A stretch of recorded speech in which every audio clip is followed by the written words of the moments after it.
Welcome to our channel Time to Shine. Learn it once, remember it always. In today's video, we are going to discuss about the types of communication, chapter Communication Skills, Employability Skills of Grade 10. There are three types of communication: verbal, non-verbal, and visual. We will be learning about each type in detail. Number one, verbal communication. A communication which includes sounds, words, language, and speech is termed as verbal communication. We have different types of verbal communication. Number one, interpersonal communication. As you see from the image, this takes place between two individuals. So this is a one-on-one conversation. It can be formal or informal. Then can you guess the examples? A formal communication could be between employee and the manager. An informal communication could be between the friends or between the people in the family. The second type is written communication. Whichever involves writing words comes under written communication. So this can be in the form of letters, circulars, reports, manuals, SMS, social media chats, etc. This can happen between two or more people. And examples for written communication: writing a letter to relative thanking for the birthday gift, or an employee writing a letter requesting for leave. The third type is small group communication. This takes place when there are more than two people involved. You should understand the difference between this type and the next type. In a small group communication, each participant can interact. Each one of them can convey their ideas to the other person in the group. Examples: business meetings and press conferences. The fourth type is public communication. This takes place when one person addresses a large gathering. As I told you before, here the participants are not conversing with each other. Only one person is addressing the whole gathering. So that is your difference between small group and public communication. Best examples for public communication are public speeches, election campaigns. Advantages of verbal communication. This is an easier mode of communication comparing the other two. Here, the ideas are exchanged and you get a quick response. Whereas there is a disadvantage also. If the right words are not used during speaking or writing, the meaning can be confusing and difficult for the receiver. How to master verbal communication? This is a great thing for many of the students. So when you have to speak in front of others, you hesitate a lot. So how to overcome that? First, you have to think before you start speaking so that your thoughts are organized. Be concise and clear. As you all know, the attention span of humans are reducing day by day. So, without dragging or without adding too much of information, be concise and clear with your ideas. The next one, be confident. Only then you can attract the attention of the audience. And also focus on your body language, which is another important skill to be mastered, mastering the verbal communication. Now let us look at the multiple choice questions from the material. There can be more than one correct answer. Question number 1. Which of the following is an example of oral communication? Newspapers, letters, phone call, or email? The question says oral communication, not written communication. So we can exclude newspapers, letters, and email. So the correct answer is phone call. Number 2, what are the types of words we should use for verbal communication? When you talk to a person, the type of word should be simple. Okay?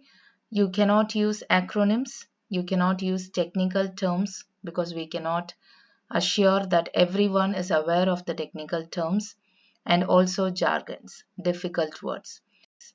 So the type of word should be simple. Question number 3, why do we use emails? So what could be the answer? We write emails to communicate with many people.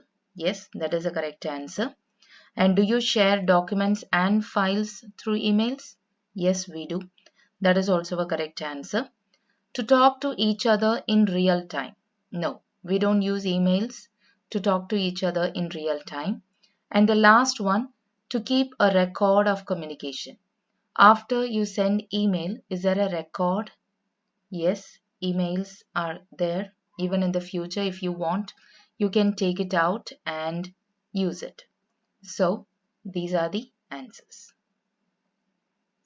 Session 3 is about non-verbal communication. As you could see from the image, here communication happen through actions. You're right. So here no spoken or written word will be used. Here the information or your message is communicated only through expressions, gestures, postures, touch, space, eye contact, and paralanguage. So there are certain new terms here. We will discuss about each thing in detail.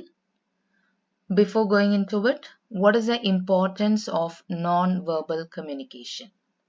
You will be surprised to see the percentage of communication done using words, because we all think that we talk a lot, but only 7% of communication is done using the words. Okay, and 55% of communication is done using body movements, face, arms, etc. And second, 38% communication is done using voice, tone, pauses, etc. So altogether 93% of communication is non-verbal.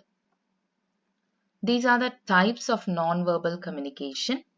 The first one, facial expressions.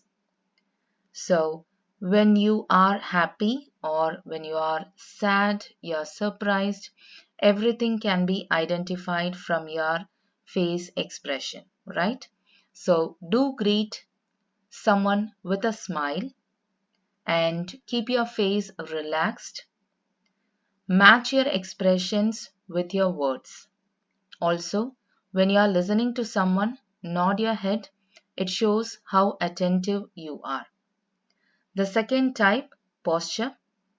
This shows your confidence and feelings.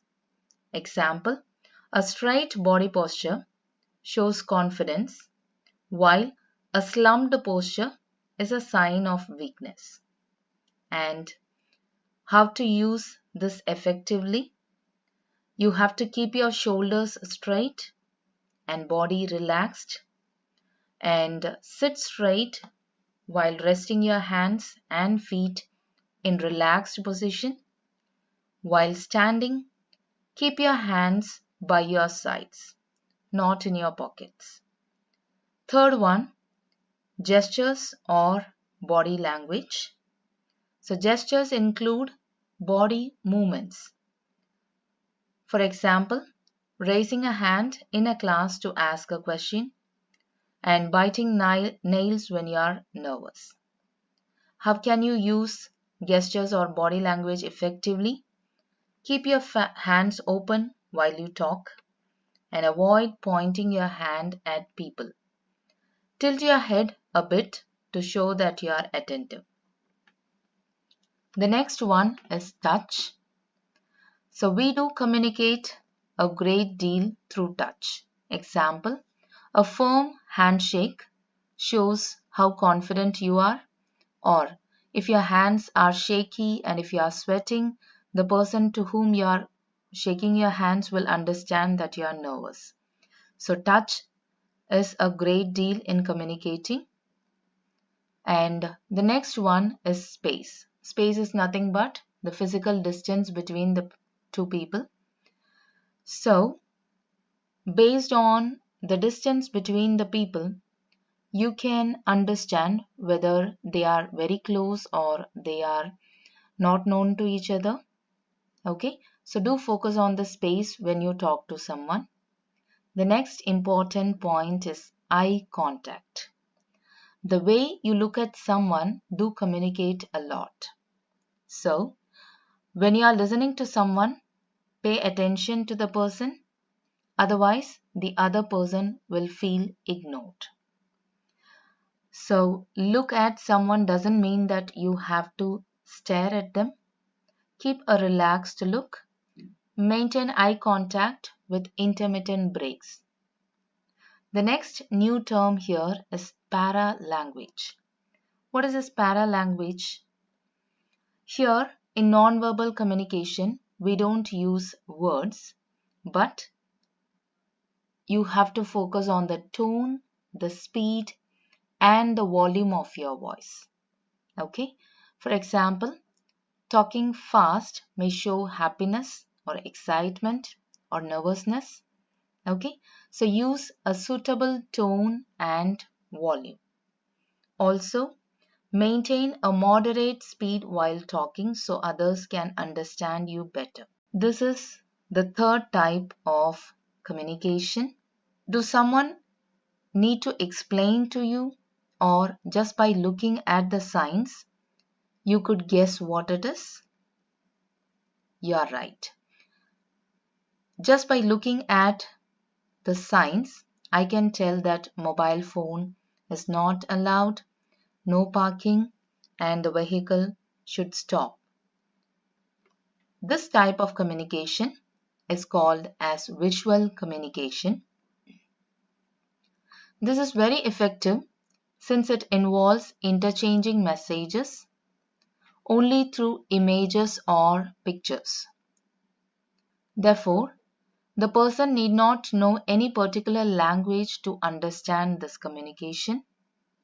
Also, it is simple and remains consistent across different places. These are some examples of visual communication. We often come across this sign under construction: no pets allowed, no parking, no entry, danger warning, radiation warning, under CCTV surveillance, no mobile phone. These are the best examples. Let us look at the multiple choice questions. Once again, there can be more than one correct answer. Question number 1. Which of these is a positive or a good facial expression? Frowning while concentrating? No. Maintaining eye contact seems to be a correct answer. Smiling continuously? A big no. Rolling up your eyes? Not at all. So the correct answer is maintaining eye contact. Question number 2. What does an upright or straight body posture convey or show?